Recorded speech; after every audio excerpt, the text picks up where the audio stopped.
축덕과 추갈못이 함께 즐기는 방송 축덕숙덕 167번째 이야기 시작합니다. 와우. 안녕하십니까, 주영민입니다. 안녕하세요, 박진영입니다. 이정찬입니다. 아, 타이밍 못 찾았어 지금. 뽕 PD가 갑자기 치고 나오는 제가 바람에. 개인 마크로 그냥 뚫었습니다. 네, 주인공은 마지막에 나와야죠. 네, 안녕하세요. 이일의 인턴 PD입니다. 네, 오늘도 주시은 아나운서가 일정이 생겨서 저희가 그 일정보다는 우리 일정이 더 먼저였구나. 이정찬 기자와 하성룡 기자가 수요일에 모두 취재가 있는 관계로 먼 곳에서 취재가 있는 관계로 하루 앞당겨서 방송을 했는데 주시은 아나운서가 여기서 바쁘잖아요. 네. 일정을 당길 수가 없는 관계. 그리고 일정과는 상관없는 삶을 살고 있는 우리 이일의 인턴 PD가 안 바쁜 제가 안 바쁜 이일의 인턴 PD가 주시은 아나운서의 빈자리를 메우기 위해서 왔습니다. 지난번에 방송 참여하고 반응이 좀 어땠어요? 지난번 방송이요? 네. 제 친구들이 지난번 방송을 듣고 되게 냉철한 피드백을 줬는데 야 20분으로는 네 목소리 안 나오더라? 막 이러면서 그랬습니다. 20분이나 나오더라로 가야 되는 거예요. 20분 후에 그러면 오늘 기대해 볼게요. 이 치고 들어오면 됩니다. 그러니까요. 쉽지 우리들이 않네요. 막 얘기하는 동안에 잠깐만 해도 돼. 멈춰! 타임 이런 거. 그래서 뭐 끼어든다면 저희가 얼마든지 네. 뽕 PD와 교체 카드를 쓸 수 있기 때문에 5분 퇴장, 10분 퇴장. 뭐 10분이 될지 20분이 될지 모르지만 영원히 퇴장을 될지도. 시킬 수 있다는 거. 그리고 오늘은 그 아이패드를 안 가져 나오셨네. 네, 오늘은 아이패드를 두고 왔습니다. 음. 제가 아이패드를 가져온 것 치고 굳이 안 가져와도 되겠다는 생각이 들어가지고 오늘도 20분 분량을 목표로 진짜로. 오늘의 관전 포인트네요. 네. 자, 댓글부터 갈까요? 네, 정열예님이요. 주시은 아나운서 너무 재미있습니다. 그리고 니가 가라 내가 갈까님이요. 목소리 돌아온 주바페님 하트 이렇게 보내주셨습니다. 근데 다시 오늘은 못 돌아오게 되네요. 오늘은 못 돌아온 주바페님. 주시은 아나운서 칭찬만 댓글이 있네요. 그러니까 네. 다시 달아주세요. 이일의 인턴 PD는 반응이 없었어. 그때. 안타까웠습니다. 자, 질문 가겠습니다. 무엇이든 물어보세요. JJ님이 뉴질랜드의 스포츠 중계와 임국찬 옹에 대해서 질문 보내주셨습니다. 안녕하십니까. 뉴욕의 조용한 청취자입니다. 오늘 방송을 듣다가 K리그 방송권의 쿠팡의 독점 이야기를 듣고 생각나 적습니다. 벌써 30여 년 전인데 제가 뉴질랜드에서 생활할 때 그곳의 스포츠 방송 시스템이 생각나서요. 우선 그때 거기서는 자기 지역, 즉 직접 경기장에 올 수 있는 거리라 판단되는 구역에선 어떠한 경기도 중계되지 않았습니다. 무료는 물론 유료도요. 서울 및 가까운 경인 지역에서 즉 FC 서울 경기는 어떠한 채널로도 생방송은 안 되고 나중에 녹화 방송만 가능합니다. 주변에 사는 사람이 라이브를 보려면 무조건 직관을 해야 하는 거죠. 이건 예시를 들으신 거죠. 그 당시 뉴질랜드에서는 뉴질랜드에서는 만약에 서울 및 가까운 경인 지역에서는 FC 서울 중계를 안 한다. 경기도 중계하지 않는다. 이는 모든 종목에 해당되더군요. 국가대표 경기도 포함이고요. 기술적인 면은 잘 모르지만 한국에서도 이런 방법이 어떨까 해서요. 무서운데요, 좀. 그리고 혹 임국찬 옹을 아시는지요? 74년 월드컵 예선 호주전에서 페널티 실축 후 미국으로 이민 오신 20여 년 전 뉴욕에서 조기 축구할 때 한번 배웠죠. 그때 일 때문인지 사람들 앞에 잘 나서려 하지 않으셨지만 축구에 대한 열정은 그 당시 60, 70대인데도 대단하시더군요. 이런 우리 축구사에 사연 있는 선수들이 더 많을 텐데 궁금하더라고요. 이런 선수들에 대한 소개는 어떨지 해서요. 좋은 방송 항상 잘 듣고 있습니다. 감사합니다. 오랜만에 라떼 신청까지. 그러니까요.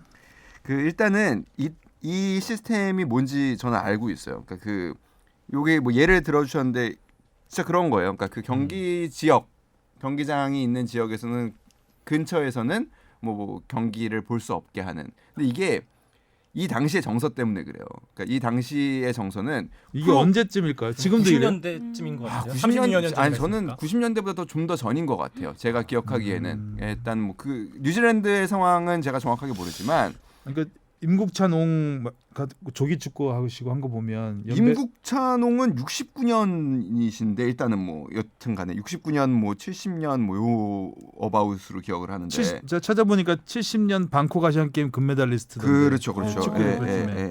근데 여튼간에 그거보단 조금 더 뒤의 상황이긴 한데 이 프로스포츠 상황은 근데 이때는 뭐냐면 어떤 정서가 있었냐면 프로 구단들이 방송 중계를 반대하던 시절입니다. 관중 떨어진다고. 이거를 그러면 중계 시작한 지 얼마 안 되던 시점인데. 그렇죠. 그죠? 그러니까 이게 아니 TV에서 공짜로 볼 수 있는데 그럼 누가 경기장에 오겠냐라고 생각하던 시절입니다. 근데 뭐 지금은 시대가 많이 바뀌었고 TV 중계가 이제 대중화되기 이전 같은. 그렇죠. 이제는 TV 중계가 너무나 중요해졌고 그리고 이제 트렌드는 또 어떻게 가고 있냐면 뉴미디어권이 풀리는 시대로 가고 있습니다. 사실 그러니까 그게 뭐냐면 프로 야구가 지난 몇 년간 인기가 이제 많이 떨어졌다라는 이야기들을 많이 하는데 그거에 가장 기여를 한 부분이 유튜브에서 차단한 거죠. 네. 그리고 막 짤, 네. 일명 짤이라고 불리는 그 짤막한 동영상도 상당하게 규제를 제약을 그것도 많이 못하겠죠. 했죠. 그게 네, 이제 제약을 많이 뉴미디어권이 네이버 쪽에서 가져가면서 네이버가 유튜브와 이제 경쟁 관계라고 할 수 그렇죠. 있잖아요. 그래서 유튜브에서 프로야구 컨텐츠를 못 쓰게 한 거죠. 네. 네. 그러니까 통신사와 이제 그 포털 2대 포털 네이버와 이제 다음 이 두 회사가 이제 총 5개 회사죠. 5개 회사가 뉴미디어권을 갖고 가면서 실제로 지금 많은 10대 20대들은 휴대폰으로 하이라이트 혹은 그 이제 우리의 스포츠망 같은 가공품들만 그러니까 5분 정도 내외의 그런 컨텐츠를 보는데 굉장히 익숙해져 있는데 이거를 볼 수 없다 보니까 실제로 경기로의 관심이 급격히 줄어드는 그런 지금 분석도 있는 거거든요. 불만들이 많았죠. 젊은 층에서. 많죠. 특히 이제 경기장 가서 자기들이 찍어서 올리는 컨텐츠도 차단해 버렸으니까. 지금 10대 20대들의 그래서 팬의 비중을 보면은 프로야구보다 프로축구가 훨씬 더 높습니다. 그러니까 10대 20대 그러니까 관중에서 참여하는 점유 같은 게요. 이제 매년 이제 프로스포츠 협의회, 프로스포츠 산업회 이런 데서 이제 관중 분석 같은 걸 하는 거를 보면은 그런 부분에서도 차이가 굉장히 느껴지는 거거든요. 그리고 K리그가 지난번에도 얘기했지만 창작자들의 그런 가공품에 대해서는 굉장히 싼 가격에 할 수 있도록 하는 것도 비슷한 원리입니다. 그래서 사실 지금 시대에 어떤 중계권을 제한을 하는 것보다는 될 수 있는 한 푸는 게 일단은 맞는 그 스포츠 게, 인기에는 더 네. 도움이 된다. 네. 그리고 결국에 그렇게 됐을 때 전체적인 파이가 더 커지고 결국에는 그 산업이 인기 있는 그러니까 결국에 제일 중요한 거는 내일 점심시간에 그때도 뭐 쿠팡에 독점권을 주는 게 결국에 이런 부분에서 K리그 팬들이 이제 우려를 하시는 부분인데 과거에는 야 어제 KBS 뉴스 봤어? 혹은 어제 SBS 뉴스 봤어? 이게 화제가 됐던 거죠. 근데 지금은 그러니까 결국에 내일 점심시간에 학교에서 친구들과 이야기할 화제거리가 어떻게 생산이 되느냐가 중요한 부분이라고 본다면 뉴미디어 시장을 그리고 방송중계권 시장이라는 게 같이 가야 되는 시대가 됐다라고 보는 게 더 맞을 것 같아요. 요새 뭐 유튜브 인동 봤냐 이렇게 많이 얘기하잖아요. 인동은 인동? 뭐예요? 인기 동영상. 인동 요 앞에 있는 커피숍 이름도 인동인데. 구미시에도 인동이라고 동네가. 네, 커피 맛있습니다. 인동 커피. 요런 경험담 나올 때 팍 치고 나온대요. 인동 커피 마셔봤어요? 인동 아는 거 없어 인동? 인동? 없어요. 인동. 아쉽습니다. 야, 근데 지금 요 시스템을 유지하고 있는 곳이 있는 건가요? 없죠. 지금 네. 옛날 이야기라는 네, 거죠. 네. 그것도? 그러니까 구단에서 원치를 않습니다. 80년대. 옛날 경험담 같은데 지금 관점으로 보면 이 시스템을 도입하면 난리가 날 것 같은데요. 오히려 동네 주민이 자기 경기를 못 보는. 오히려 요즘에는 경기장 관중석에서도 보잖아요. 그렇죠. 그렇죠. 그렇죠. 중계 가치도 보고. 네. 중계가 또 같이 봐야 슬로우 모션도 볼 수 있고. 뭐 그리고 그 이제 우연찮게 이제 라떼 신청같이 와서 임국찬 옹에 대해서 잠깐 말씀을 드리면 당시에 이제 아시아 최종 예선인데 결국에 우리가 이 골을 넣었다면은 월드컵에 나갈 수도 있는 호주와 경기였던 예, 거예요. 호주와 경기였는데 그 당시에 뭐 사실 우리가 월드컵에 대한 열망이 워낙 컸기 때문에 당시 이런 얘기가 있더라고요. 당시 김형욱 중앙정보부장이 멕시코 월드컵 티켓을 딸 경우 나는 새도 떨어뜨리는 선수 전원에게 집 한 채씩 주겠다. 월드컵을 가면 네. 어. 사상 최대의 포상채까지 나왔다고. 그래서 결국에 이 골 하나로 사실 뭐 선수들 그러니까 그 제목이 그런 거더라고요. 임국찬 선수 실축으로 선수 18명 집 한 채씩 모두 18채 날렸다. 그러니까 사실 이런 게 얼마나 그 선수에겐 큰 트라우마가 됐겠어요. 나중에 없었던. 2002년 월드컵 때 우리 축구협회 쪽에 미국 관련 정보들을 많이 줬다는 얘기도 있었고요. 그리고 뭐 2006년 월드컵 때 응원단에 참여해서 응원도 독일로 가서 했었다는 내용도 있었습니다. 당시 뭐 기사 보면은 이 선수가 임국찬 선수가 PK 성공률이 굉장히 높았대요. 그래서 그 당시에 이제 페널티킥을 얻어낸 선수는 이회택 선수. 근데 이제 전담 키커였던 거죠. 그러니까 임국찬 선수가 키커로 나왔는데 이제 넣지 못하면서 부담이 컸겠죠. 이 한 방울이 이제 운명이 많이 갈림길에서 엇갈린 길을 가게 된 것 같네요. 두 분이. 네. 만약에 이때 넣어서 영웅이 됐다면 대한축구협회장과 함께 참. 저는 이분 성함 처음 들어봤어요. 저도 처음 들어봤어요. 아. 찾아봤었는데 네.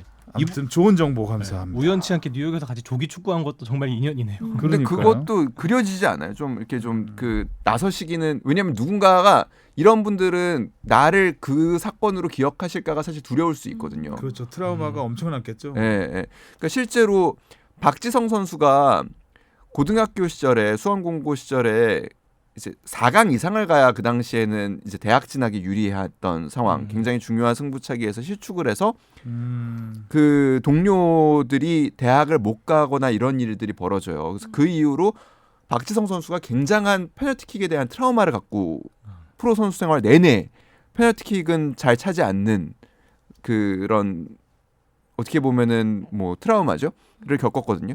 그러니까 그런 선수들이 사실 많습니다. 그래서 어떻게 보면은 페널티킥 그리고 이영표 선수도 마찬가지죠. 이영표 선수도 지금도 회자되는. 2002년 아시안 게임 때 그 실축은 본인에게는 너무나 큰 상처이기도 하거든요. 사실 본인은 또 마침 또 병역을 2002년 월드컵으로 혜택을 받은 상황에서 다른 선수들 이동국 선수의 특히 또 병역이 걸려 있던 상황에서의 실축은 뭐 너무나 미안함, 동료들에게 미안함으로 다 남겠죠. 예전에 동아일보 기사가 하나 있네요.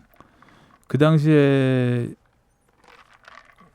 호주와 그러니까 이기면 호주와 동률이 돼서 최종전을 치를 수 있는 상황이었대요. 올라가는 건 아니고 3만 관중 앞에서 페널티킥 그 실축 비운의 스타라고 할 수 있겠네요. 네. 베테랑이었으니까 PK를 찾겠죠. 지금도 생존해 계시고요. 네. 그 이후에 기록은 나와 있지는 않고 알겠습니다. 처음 접하는 이야기인데 재밌었던 것 같아요. 옛날 이야기. 자, 다음 질문이요. 네, WK리그 개정안 관련 질문입니다. 안녕하세요. 네가 가라 내가 갈까입니다. 예상대로 WK리그에 지소연 선수가 오게 되었는데 규정이 개정된 이야기를 듣게 되었습니다. 기존 연봉 대비 매우 낮은 금액, 그래도 3천에서 5천으로 조정된 사항은 인지하였습니다. 배구 김연경 선수와 같은 상황으로밖에 안 보이는데 WK리그 경우 해외 선수가 나중에 국내 복귀 및 국내 리그 활성화, 기타 등등의 이유를 고려했을 때 연봉 5천 의미보다는 상한선이 없는 것이 나을 것으로 보이는데요. 형식적인 것은 알겠으나 남자처럼 상한선을 없애든지 추가 개정을 하면 괜찮을 것으로 보이는데 자세한 내용 및 2천 인상 의미도 궁금합니다. 골대녀가 저희 지역에서 파인을 하고 있던데 덕분에 여자 축구가 더 활성화되었으면 합니다. 골대녀가 파이널을 파주였나요? 2천 아니었나요? 어디 세트 만들어서 한다는 얘기만 파이널을 한다는 거는 지금 슈퍼리그 말씀하시는 그런 거겠죠? 말씀이신 것 같은데. 야외에서 하니까 야외에서는 그때 2천에서 한다는 얘기도 얼핏 들은 3, 거. 40년 전 뉴질랜드였으면 이 경기 생방송은 못 보실 수 있네. 그렇죠. 물론 뭐 생방송은 없고 그 편집된 것을 보시기는 하지만 그렇네요. 그 지소연 선수는 제가 영국 유학할 때 지소연 선수가 그때 첼시에 입단을 해서 그 당시에 되게 친하게 지냈었어요. 그래서 지소연 선수가 그 직접 집에 초대해서 지소연 선수가 직접 해주는 밥도 얻어먹은 적이 있었는데 그 핵인싸네. 한 끼 조쇼를 찍고 오신. 너무 많이 해줘가지고 저하고 저희 와이프하고 진짜 배 터지게 먹고 힘들었던. 왜냐면 또 그 잘 대접해야 된다라는 생각이 좀 있었나 봐요. 그래서 정말 남은 너무, 음식이 많았을 수도 있고. 너무 처리에 가까웠나요? 너무 배부른데. 이때다. 대방출. 어머니께서 재워 주신 LA 갈비를 정말 끊임없이 구워 주셔가지고 옛날 얘기했네요. 여튼간에 그러니까 저도 그게 벌써 8년 전이었다고 생각하니까 벌써 오래됐구나라는 생각이 들었어요. 그리고 그때 정말 I am a boy를 쓰면서 영어 공부를 하고 있었거든요. 아하. 정말 영어를 한 마디도 자기는 보이가 못하는. 아닌데도. 네. 네. 그걸 씁니다. 유어를 썼어야 돼. I am a 걸을 썼어야 됐군요. 그렇죠. 네. 근데 지금 8년이 지나서 지금은 뭐 영어로 유창하게 이렇게 인터뷰를 하면서 그때 눈물을 맞아 첼시 네. 맞아요. 한 번 부르는 영원한 부르다. 부르다라고 맞아요. 하는 것들을 보니까 참 시간이 갔구나라는 생각도 좀 들고 여러모로 저도 좀 옛날 생각도 나고 그런 인터뷰긴 했는데 지소연 선수는 한국에 오고 싶다라는 생각을 가진 지는 꽤 됐어요. 그 본인의 기량이 그래도 좀 정점에 있을 때 한국에서 WK 리그 부흥에도 좀 도움을 줬으면 좋겠고 그리고 외롭거든요, 사실. 외국에서 그렇게 선수 생활을 한다라는 게 외롭고 힘들어서 오고 싶은 생각을 했었는데 이 규정 때문에 그러니까 외국에서 나갔던 선수가 그 WK 리그에 오기 위해서는 반드시 드래프트에 참가해야 한다라는 규정 때문에 미뤄오던 겁니다. 근데 그러다가 이제 이 규정이 개정이 되면서 원하는 팀과 일단은 계약을 맺을 수 있는 여건은 마련이 됐고 그럼에도 불구하고 뭐 그 연봉 수준이 그렇게 높지는 않다는 걸로 지금 일단은 니가 가라 내가 가님이 써주셨지만 보장된 연봉은 또 적지만 지소연 선수에게 걸맞는 대우를 하기 위해서 뭐 수당이라든지 이런 쪽에서 좀 많이 보전을 해주시려고 노력을 하는 것 같아요. 수원 FC로 뭐 지금 거의 근접한 것 같아요. 근데 이승우 한솥밥. 그렇죠. 뭐 같은 팀은 아니고 같은 팀. 그러니까 존 테리와 원래 제가 그때 그런 게 썼었거든요. 존 테리와 한솥밥 뭐 이런. 딱 식당만 같이 쓰는 거죠. 그러니까 정말 한 솥에서 나온 밥은 먹을 수 있습니다. 그렇죠. 그래서 준비를 하고 있는 것으로 알고 있고, 그러니까 계약 이제 마무리 단계인 것으로 알고 있고, 남자 팀과 비교는 조금 어려운 게 남자 팀은 프로고요. 여자 팀은 실업 리그입니다. 우리 WK 리그는 그래서 드래프트도 존재하는 것이고 그 어렸을 때부터 유스부터 키우는 시스템이 마련돼 있지 않기 때문에 그리고 이 드래프트 제도를 이렇게 다 무시하면은 사실 국내에 좋은 선수들이 다 해외로 나갈 경우에 국내 리그를 보호할 수 있는 장치가 없습니다. 그래서 사실은 뭐 점점 산업이 커지고 우리 WK 리그가 성장한다면은 없어지는 쪽으로 가겠지만 현재로서는 이 보호 장치가 없으면 사실 WK 리그의 근간이 많이 흔들릴 수 있는 그래서 외국으로 바로 진출한 선수의 경우에는 또 좀 그런 제한을 두고 있는 하지만 이번에 이제 개정되면서 5년 이상 해외에서 잘 뛰고 또 온 선수들은 이렇게 또 자유계약을 맺을 수 있는 또 여건도 마련된 겁니다. 그 규정이 잘 바뀐 것 같아요. 그죠? 그렇죠. 근데 뭐 국내 여자 축구 리그가 이제는 어느 정도 자리는 확실히 잡았지만 남자 프로 리그처럼 이렇게 프로로 성장하기 위해서는 많은 투자가 또 있어야 되기 때문에 그렇죠. 이런 상한선도 그때까지는 유지될 수밖에 없지 않을까. 네. 네. 그럴 수밖에 없을 겁니다. 투자를 해줘야 되니까. 근데 연봉이 너무 높아버리면 여자 축구 팀을 유지하려는 기업이 없을 텐데. 쉽지 않죠. 네. 그런 부분도 있을 거라고 생각합니다. 자, 그리고 오늘의 이슈는 뭐 손흥민 선수죠. 제목 봅시다. 2% 뚫은 손흥민 존 원더골. 파면 팔수록 더 원더한 이유. 뒤가 약간 이해가 안 되는데 파면 팔수록 더 원더한 이유는 무슨 말이에요? 더 놀랍다는 거죠. 그건 알겠는데 원더로 무슨 약간 라임을 원더풀 투나잇? 뭔가 라임을 맞춰보려고 한 것 같은데. 그리고 뭘 파요? 뭘 파요? 이 골을 파면 팔수록 골을 왜 파요? 싸게 팔게요. 잘못 판 것 같은데. 안 팔릴 것 같은데 제목이 잘. 자, 손흥민 선수가 2골을 추가하면서 또 도움까지 곁들이면서 토트넘의 4위 싸움에 희망을 좀 더 줬고 개인적으로는 이제 20골에 한 골 다가섰고 무엇보다 20골. 차범근 전설의 전설과 같은 기록이었죠. 한 시즌 최다인 17골 기록을 한 방에 뛰어넘었습니다. 19골. 이제 한국 선수의 20골 고지가 얼마 남지 않았고 또 득점 선두인 살라하고는 3골 차. 그렇죠.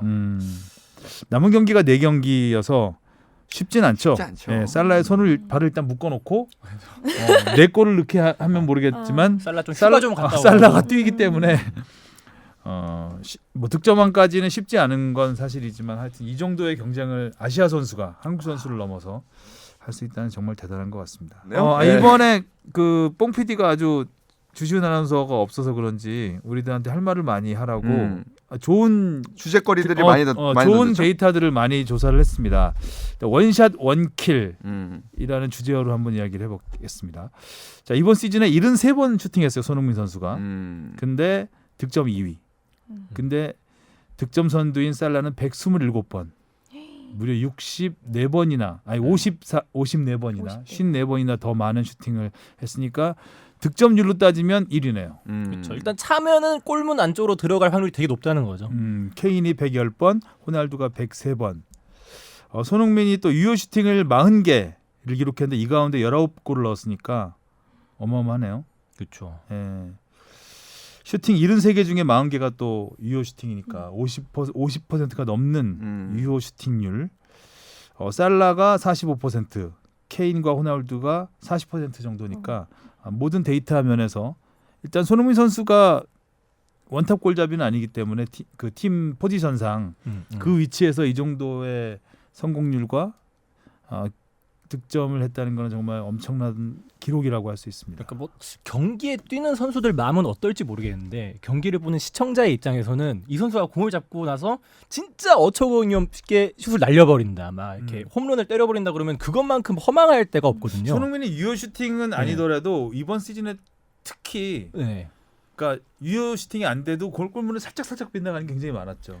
그러니까 그거는 사실 아버지 얘기를 빼놓고서는 할 수가 없는 이야기들이긴 해요. 그러니까 손흥민 선수는 근데 저는 이거 얘기할 때마다 드는 생각이긴 한데 저도 이제 아이가 커가니까 과연 어떻게 키워야 되나라는 사실 고민을 많이 하면서 아버지 자서전도 그래서 읽어봤거든요. 그러니까 손흥민 선수가 결국에 축구를 하고 싶다고 했을 때 아버지가 그래서 기본기만 가르치잖아요. 그러니까 기본 우리의 그런 학원 축구의 밖의 과정에서 그러니까 이기는 법을 주로 우리가 가리키는 학원 축구 대신에 기본기만 가리켜요.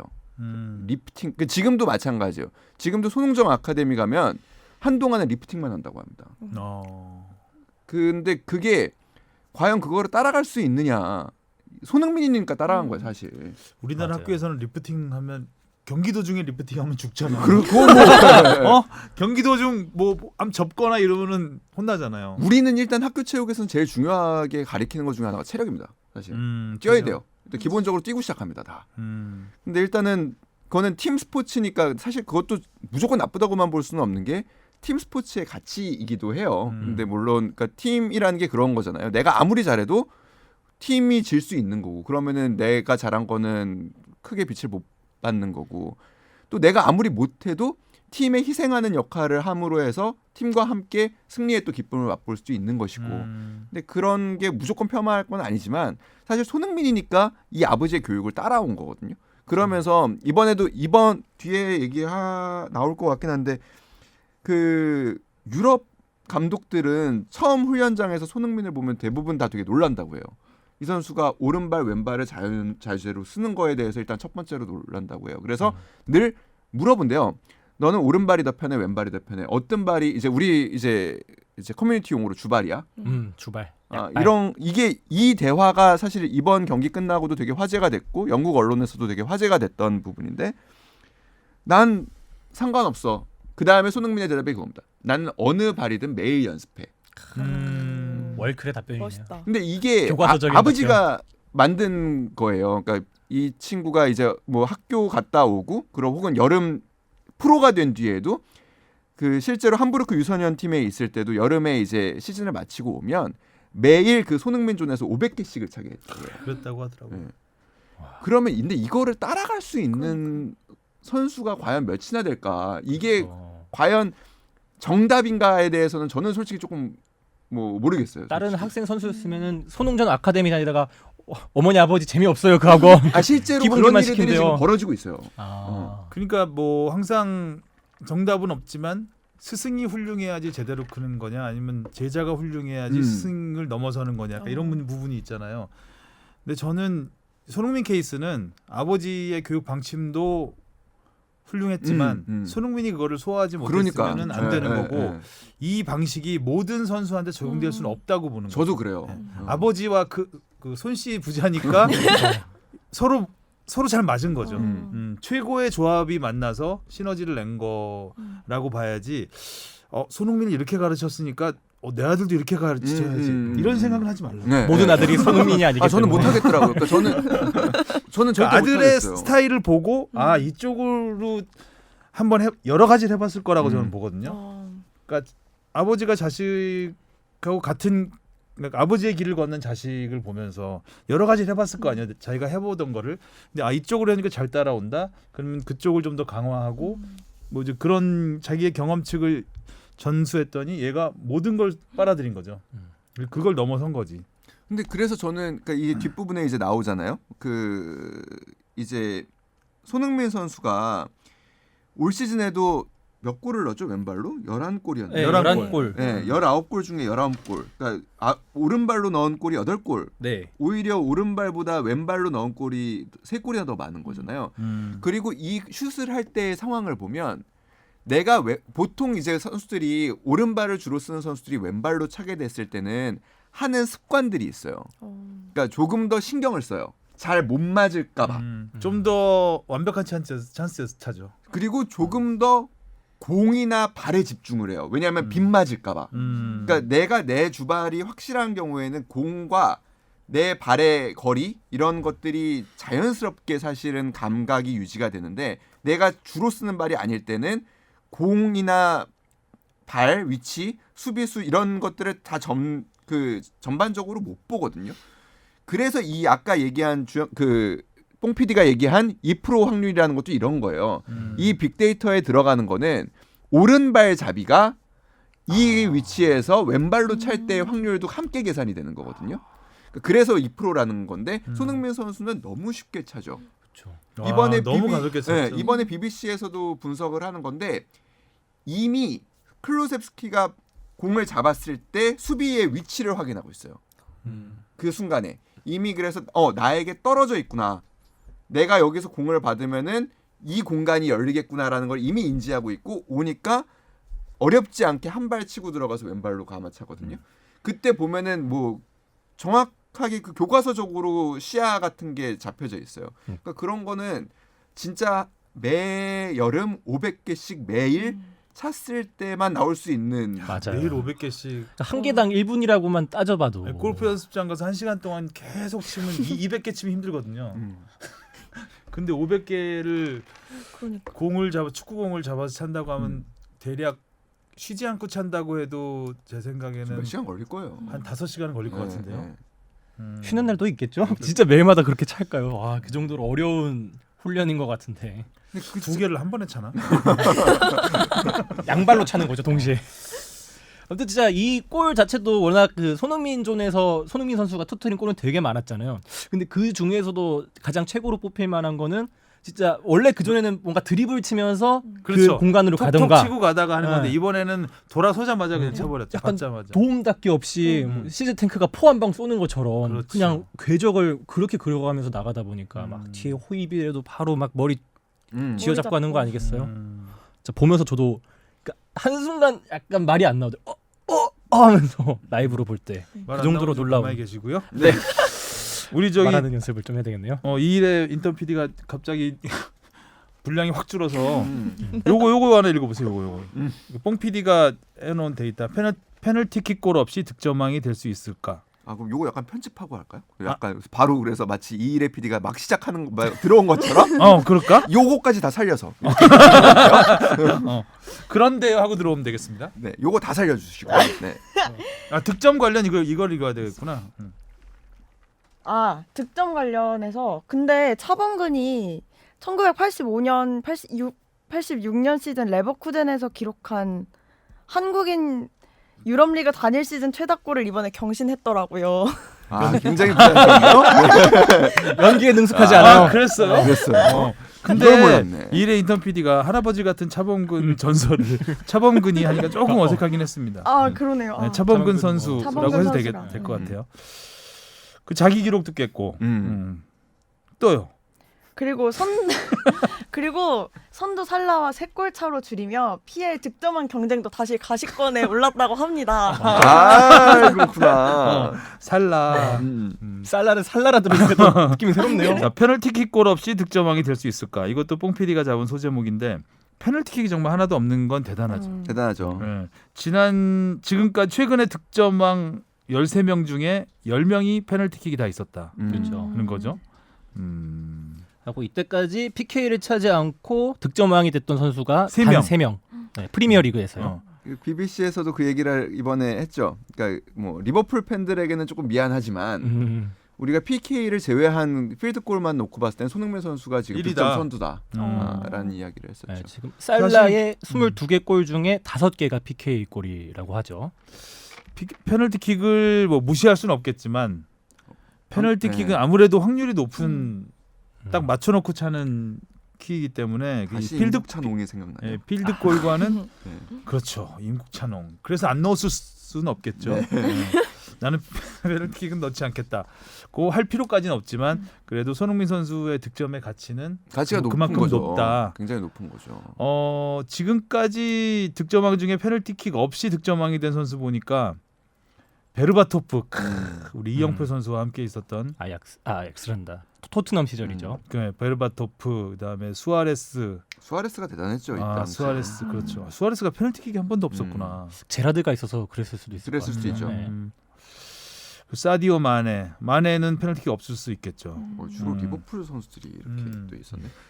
그 페널티킥을 넣는다라는 거, 찬다라는 것도 사실은 쉬운 일이 아닙니다. 왜냐하면은 그 팀의 가장 확실한 키커로 인정을 받아야 사실 찰 수 있는 필드골을 거고. 많이 넣고 에이스이기 때문에 페널티킥을 차죠. 네, 그래서 사실 뭐 근데 어제 이제 저 오늘도 이제 BBC 라디오 들으면서 이렇게 왔는데 보통 케인과 손흥민이 같이 골을 넣은 날에 손흥민이 주제가 되는 날이 별로 없습니다.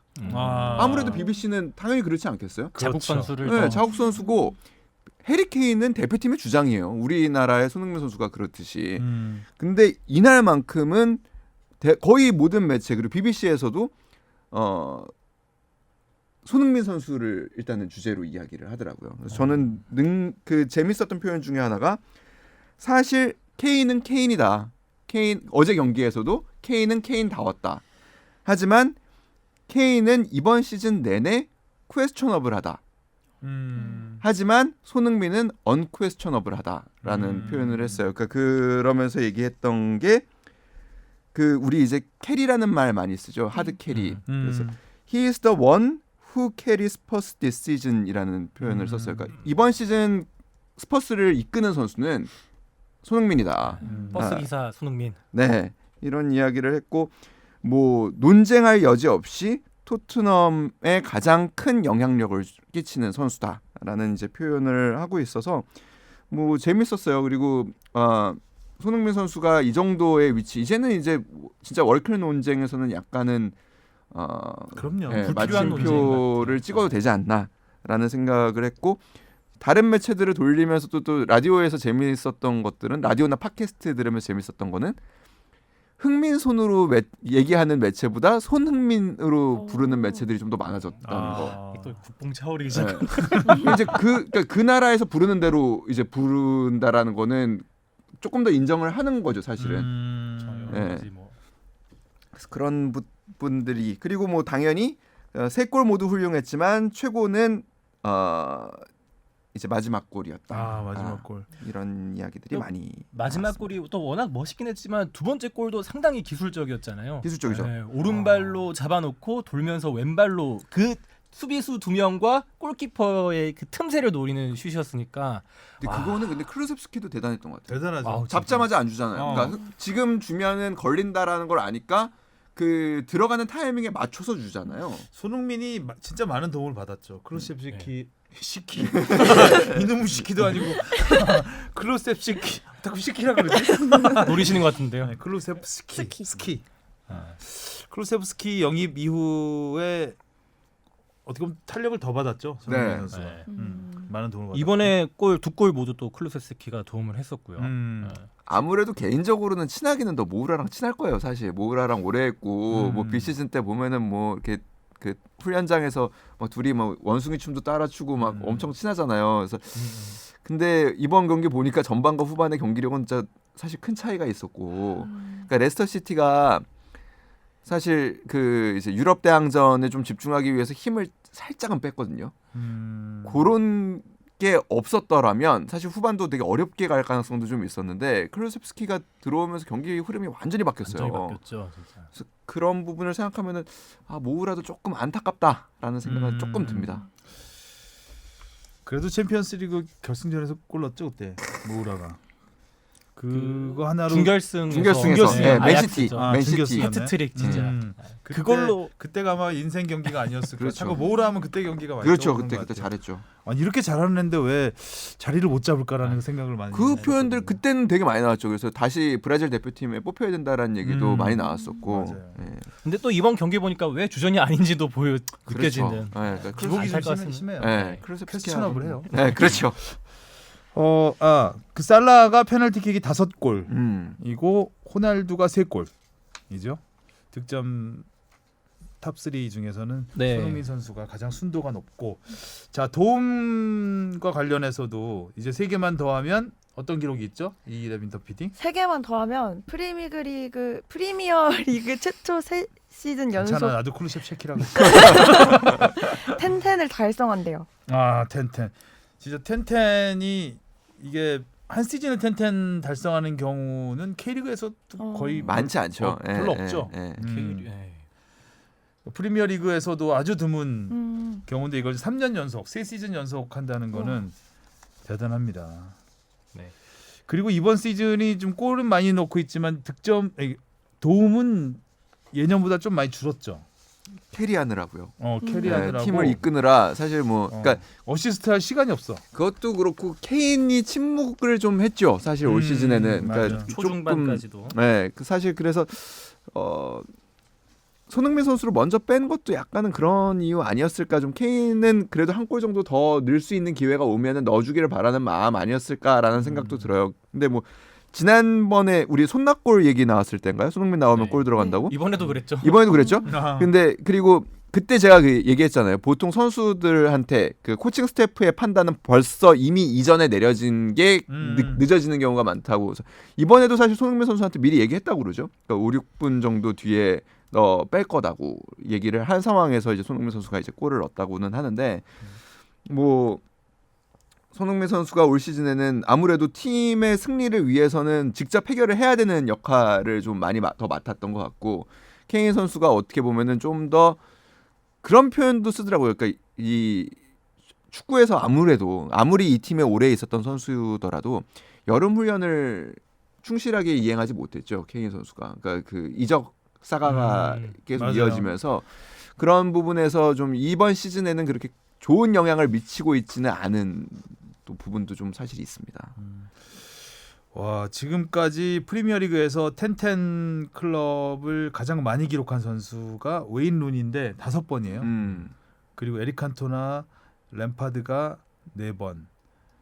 그러니까 3시즌 연속 한다는 건 정말 어마어마한 기록이죠. 웨인 루니 같은 선수가 그 많은 골을 넣었던 선수가 통산 5번이 역대 최다 기록이면 굉장히 의미 있는 기록이 될 것 같습니다. 이 기록도. 이런 선수들 사실 그러니까 토트넘 그래서 사실 손흥민 선수한테 야망이 없냐 뭐 이런 얘기를 하는 건데, 이런 기록이 나오면 보통 이 팀이 리그 정상에 있는 팀인 그렇죠. 경우가 많습니다. 왜냐하면 정상에서 데리고 가죠 보통 이런 선수들을. 그러니까 득점을 10골 이상하고 도움을 10골 이상을 한 선수가 한다라는 건 한 선수가 20골 정도로 만들 수 있다라는 얘기거든요. 그런 선수가 있는데 팀이 지금 4위권에 있다라는 거는 조금은 이 밑으로 팀에 때려버리는.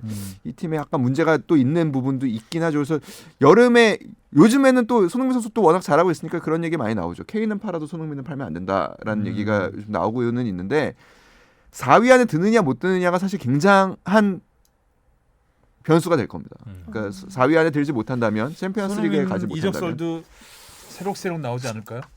근데 아마 그래서 지금 그 얘기가 나오는 것 같아요. 그러니까 굳이 2명 중에 1명을 지켜야 된다면 손흥민을 지켜라. 손흥민을 지켜라. 잉글랜드 대표팀의 주장을 버리고 한국 왜냐면 대표팀의 주장을 지켜라. 조금 더 비싸게 팔 수도 있을 거라고 생각해요. 수완을 따져봐야죠 또. 돈 벌려면 네, 빠져 돈 있네 벌려면. 앞에 돈 벌려면.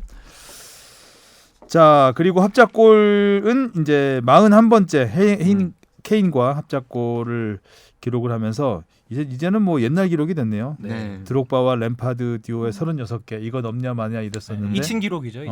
벌써 이제 5개 차로 앞서가기 시작을 했고 우리 뽕 PD가 또 이제 손흥민 선수 역대 프리미어리그에서 주발이 아닌 약발로 가장 골 많이 넣은 선수 1위가 누구죠? 로빈 반 페르시오. 예, 로빈 뭐 케빈 반 로빈 반의 로빈 반이 아니고요. 로빈 반 페르시. 로빈 반 페르시. 그러니까 반이 로빈이고 반이 페르시라는 뜻은 또 아니에요. 자, 로빈반 페르시반.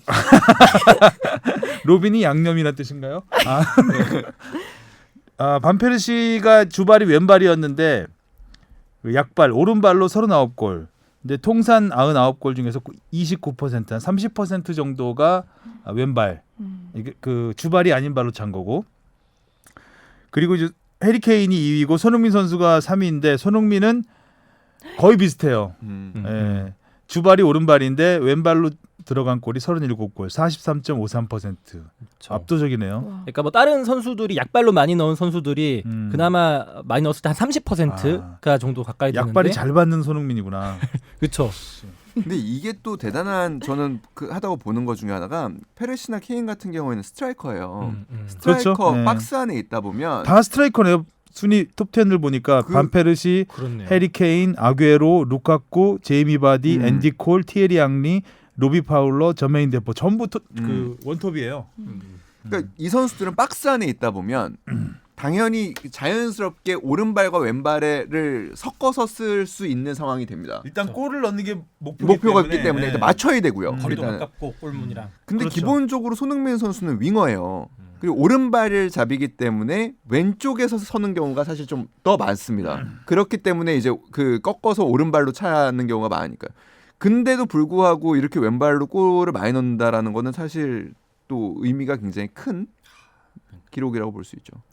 저는 지난 그 토트넘 이번 경기 보면서 그 우리 월드컵 한 조에 섞여 있는 뭐 포르투갈이나 우루과이 대표팀 선수들이 얼마나 떨려 했을까라는 생각이 좀 들더라고요. 와, 이런 손흥민은 어떻게 막을 수 있을까라는. 요즘 그 우루과이나 포르투갈 출신 선수들 보면 우리가 더 떨리지 않나요? 그렇긴 잘해요. 한데 다른 경기도 잘해요. 보면 우리는 손흥민이 있으니까. 오늘 보니까 브루노 페르난데스 골 어휴, 넣었던데. 그렇게. 호날두도 넣었어요. 다 잘하더라고요. 그 생각은 들었어요. 그 손흥민 선수의 이 킥의 정확도를 어떻게 잘 살릴까라는 생각은 조금 들었어요. 그러니까 오늘 이번에도 코너킥을 아주 정확하게 찼잖아요. 야, 그 휘는 게 스핀이 엄청나게 걸렸잖아요. 네. 그러니까 우리는- 수비수들이 예측을 못한 것 같아. 그 궤적을. 네. 저 케인도 뭐 점프도 안 하고 네. 그냥 머리만 갖다 댔죠. 그러니까 원정에서 16강을 간다라는 거는 사실 홈에서 16강을 가는 거하고는 또 전혀 다른 완전히 다른 문제고 문제죠. 우리가 2010년에 그럼 원정에서 16강을 어떻게 갔나라고 생각을 해보면 세트피스죠. 네. 기성용 선수의 정확한 이정수. 킥과 이정수의 레이 바른 슛, 네. 헤딩 슛. 그렇게 보면은 근데 사실 그런 게 있었거든요. 이정수 선수가 그렇게 세트피스에 강할 거라고 사실 상대팀에서 생각하지 못했기 때문에 나올 수 있었던 골이기도 해요. 신장이 엄청 크지 않잖아요. 80 한 중반 초반. 뭐 그렇죠. 그렇게 뭐 어마어마하게 예를 들면 뭐 김신욱 선수나 이렇게 네. 크지는 않습니다. 그리고 수비수고요. 그렇게 보면은 우리의 대표팀에서는 사실 뭐 우리가 이제 보통 차면은 이제 안에 황의조 선수가 이제 주로 이제 향하는 경우가 많은데 그 외의 옵션 예를 들면 김민재 선수라든지 이 선수들이 월드컵 본선에서 진짜 이런 세트피스로 골을 넣어줘야 사실 우리가 16강에 갈 가능성이 굉장히 높아지겠다라는 생각이 사실 되게 많이 보면서 들었어요. 맞죠. 그러니까, 예. 저도 가장 기대되는 부분이 그 부분이에요.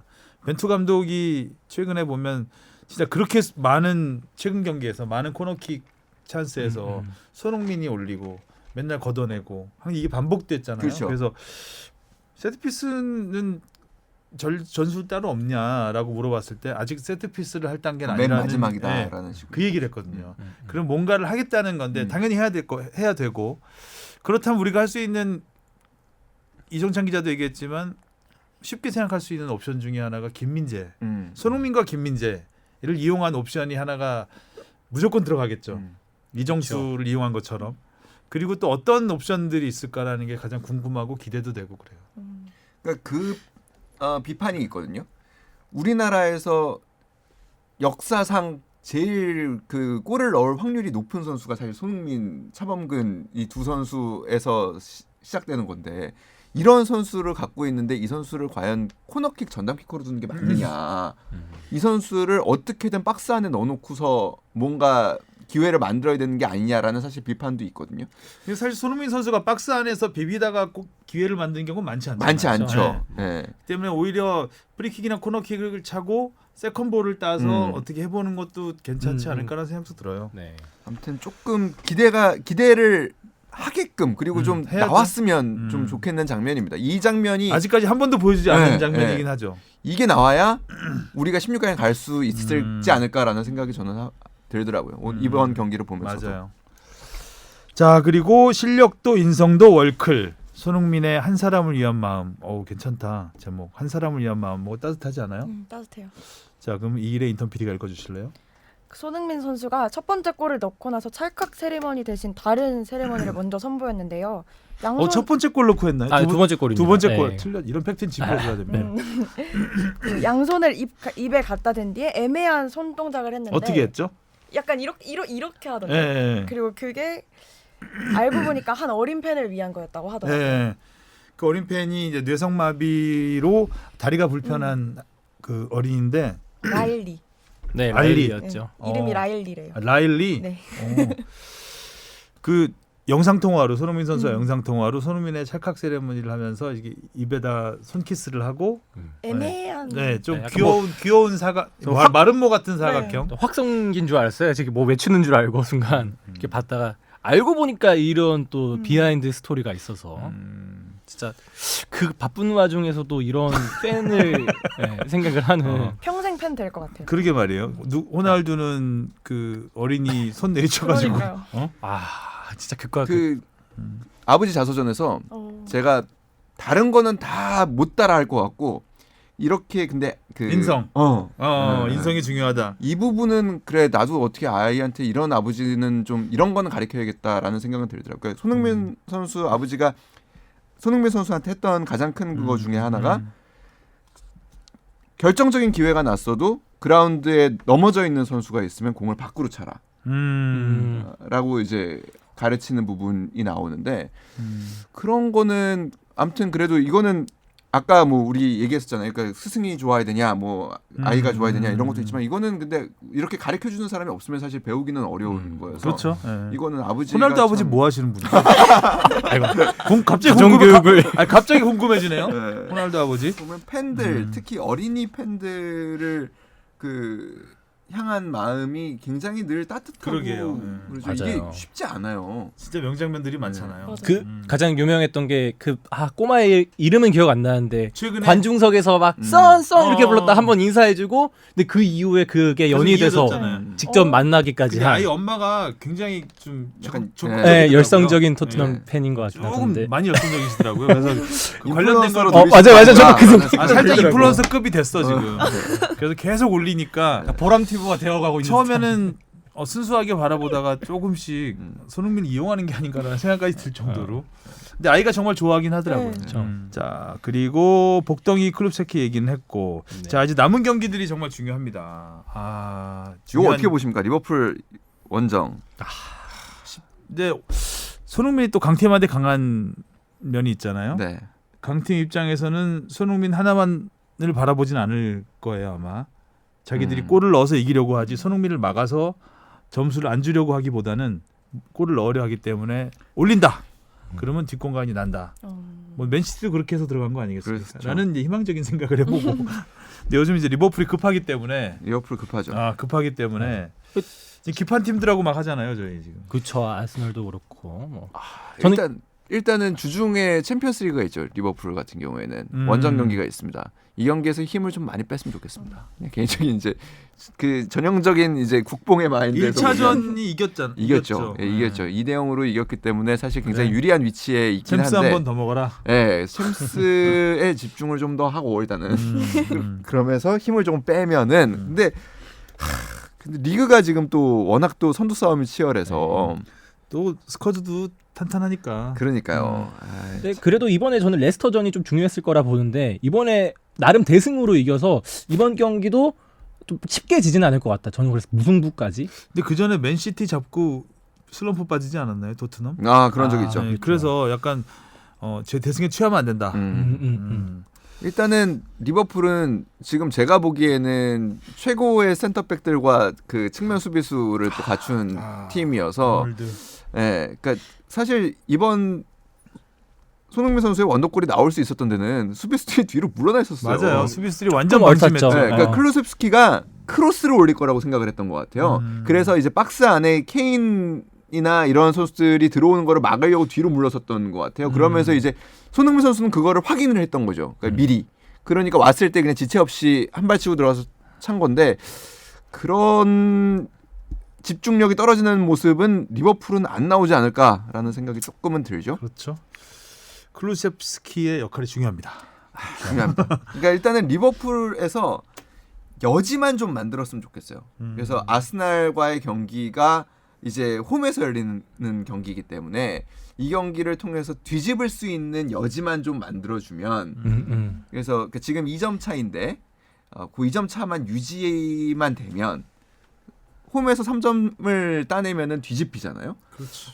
그런 여지만 좀 생겼으면 좋겠다라는 생각입니다. 자, 그 다음에 또 아스날전이 있고 아스날은 뭐 여기서 끝난다고 봐야죠.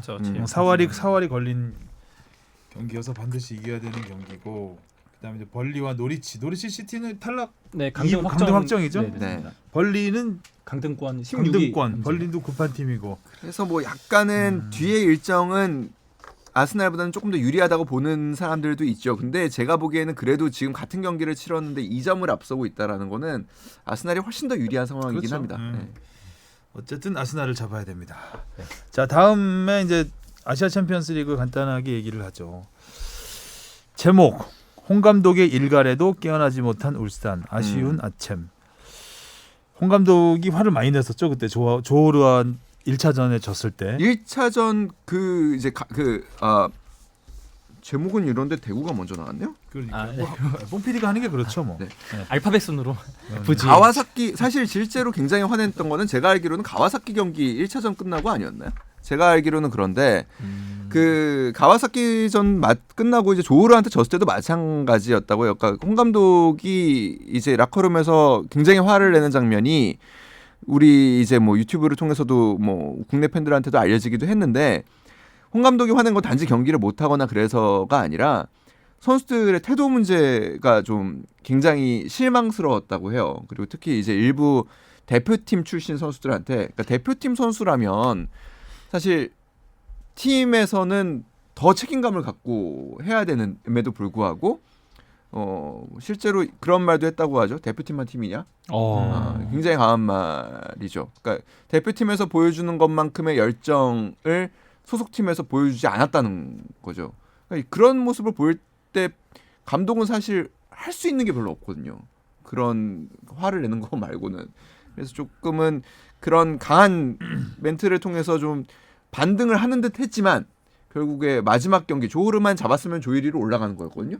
근데 거기서 조르한테 이제 또 잡히더라고요. 조르를 근데 또 마냥 무시하면, 물론 울산이 이겨야 하는 팀에는 분명하지만 이 팀이 지금 엄청난 투자를 받고 있기는 해요. 그러니까 국가적으로. 뭐 왕족이 직접 팀을 맡았다고. 네, 그리고 뭐 그날 경기장의 분위기를 봐도 솔직히 뭐 울산의 승리를 바라는 사람은 뭐 그 현장에 없었던 것 같고. 그렇죠. 막 진짜 측면에 조그만하게 한국 교민이든지 아니면 울산 일부 팬들만 있었죠. 그 경기장 분위기나 그 모든 것들이 사실은 울산에게는 굉장히 부담스러웠긴 했을 거예요. 근데 그럼에도 불구하고 이날 사실 미스들이 굉장히 많이 나왔죠. 그리고 물론 뭐 결과적으로는 다 뭐 그렇습니다. 뭐 석연치 않은 판정도 좀 있었고 네. 그리고 좀 그 홈팀에게 유리하게 내려지는 부분도 물론 있겠지만 그렇다고 해서 그거를 못 넘으면 강팀이 아닌 거죠. 확실히 그래서 그쪽에서 조금 더 충격이었던 것 같아요. 그러니까 울산이 워낙 K리그에서는 독보적인 무패팀으로 1등을 하고 있는데 또 동남아 팀한테 이게 뼈 아프게 두 번의 패배를 당하면서 아침에 진출을 못한 게 이번에 조별리그에서 탈락한 게 2017년 이후 5년 만이라고 하죠. 그리고 뭐 최근에는 뭐 4강 이상의 성적을 그래도 꾸준히 내고 있었었는데 그러니까 그런 점에서는 뭐 굉장히 그러니까 실망스럽고 화가 날 만한 부분이 있습니다. 그래도 감독이 이게 팀이야라고 선수한테 말하는 거는 누워서 침 뱉기 아닌가요? 그 팀을 자기가 그렇죠. 뭐 맡았는데 그런 것도 있죠. 굳이 그러니까 선수 선수의 입장에서 이게 감독이야 그럴 수도 있는 거예요. 선수의 동기부여를 만드는 게 감독이라고 본다면 좀 선수한테 할 말은 아닌 것 같다는 네. 생각이 들었어요. 그죠? 음. 요즘 특히 예전에 뭐 투지만을 강조하던 그런 팀 플레이만을 강조하던 그런 시대도 아니고 요즘 트렌드에는 맞지 않는 분노가 아니었나 생각이 들고 그리고 전북과 대구가 힘들게 올라가서 서로 만나게 됐네요. 아유, 대구 경기가 재밌었습니다. 대구 경기 대구가 의외예요. 네, 그죠? 대구 경기가 굉장히 재밌었습니다. 대구 경기 마지막 경기였지. 라이브로 보는데 저도 비가 한 한 시간 후반- 동안 야, 보였다고 그 보였어요? 포구 속에 아 이거 보셨어요? 그러면 그 경기가 굉장히 오래 지연됐잖아요. 네, 그래서 경기가 진짜 하려나 해서 내일로 연기되지 않을까 하면서 다른 채널로 이게 보다가 나중에 보니까 다시 시작하고 있어서 근데 이제 그게 신기하더라고요. 이제 진짜 비가 너무 많이 와서 사실상 경기장의 뭐 절반 이상이 물 웅덩이로 가득 찼는데 이거를 오늘 내로 재개할 수가 있나? 그러니까 어떻게 비가 어떻게 그쳐도 뺐어요? 그 밀대로 네, 밀던데요. 밀대 같은 걸로 밀어버렸구나. 그냥. 밀더라고요. 아. 그래서 배수는 그래도 잘 되는 경기장이었던 것 같아요. 비가 그친 건가요 그러면? 비는 안 그쳤어요. 계속 안 그쳤는데 계속 했구나. 근데 진짜 이 경기를 그 못 봐서. 74분 5분의 상황은 눈이 잘 안 떼어질 정도로 비가 쏟아졌어요. 목욕탕 가면 해바라기 샤워기 있잖아요. 그 폭포수 그거 밑에서 축구하는 듯한 그 그리고 정도의 뭐 폭우가. 우리가 가끔 가다가 이제 뭐 우리도 여름에 이제 태풍 오고 폭우 쏟아지면은 그런 경우가 있는데, 그러니까 공을 굴려서 하는 패스는 안 돼요. 쓰던데요 보니까 네, 하이라이트 네, 보니까. 네. 슛을 때리면 음. 이미 키퍼는 몸을 날렸는데 공이 안 와 있어요. 여기 앞에 섰어요. 아, 그러면- 셀프 시간차 공격이 네. 되는.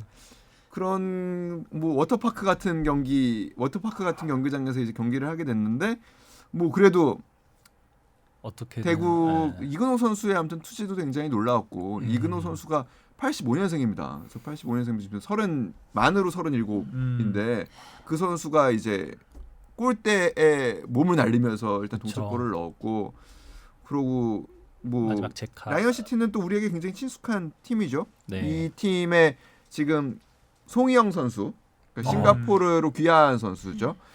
우리 고등학교 시절까지 아마 우리나라에서 나온 걸로 알고 있고, 집안 형편이 좀 어려웠다고 해요. 그래서 바로 이제 프로 생활을 할 수 있는 팀을 찾던 중에, 당시에는 이제 이임생 감독이 이제 홈 유나이티드라는 팀 지도자를 맡고 있어서 그럼 귀화를 했으면 싱가포르 국가대표도 될 수 있나요? 국가대표로 뜁니다. 아 그래요? 그래서 최근에 이제 뭐 신태용 감독의 인도네시아하고 경기도 하고, 잘하면 뭐. 한국으로 귀화시키면 되겠네요.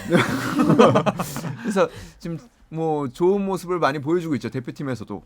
이번 경기에서도 엄청난 원더골을 아유, 때렸죠. 기가 막히게 두 경기 때렸죠. 연속골이잖아. 네. 우리나라 상대로 그리고 이제 대구 상대로. 후반에는 이제 김신욱 선수까지 교체 투입돼가지고 라이언 시티도 사실 대구를 잡았으면 16강 가능성이 있었기 때문에 총력전을 펼쳤고, 김도훈 감독이 지금 또 이끌고 있죠. 그래서 했는데 뭐 대구는 그래도 끝내 이겼습니다. 이런 모습을 사실 울산이 보여줘야 됐던 거죠. 그렇죠. 끈질기게. 대구가 지금 K리그에서는 잘 힘을 못 쓰고 있는데 챔피언스리그에서 아주 네. 좋은 모습을 보여주고 있습니다. 진짜 그런 또 악천후에서 경기를 했기 때문에 국내로 돌아올 때 더 팀이 단단해져서 올 것 같아요. 예. 지쳐서 올 수도 있고요. 체력적으로는 지치겠죠. 네. 그래도 멘탈적인 측면은 좀 더 강해지지 않았을까.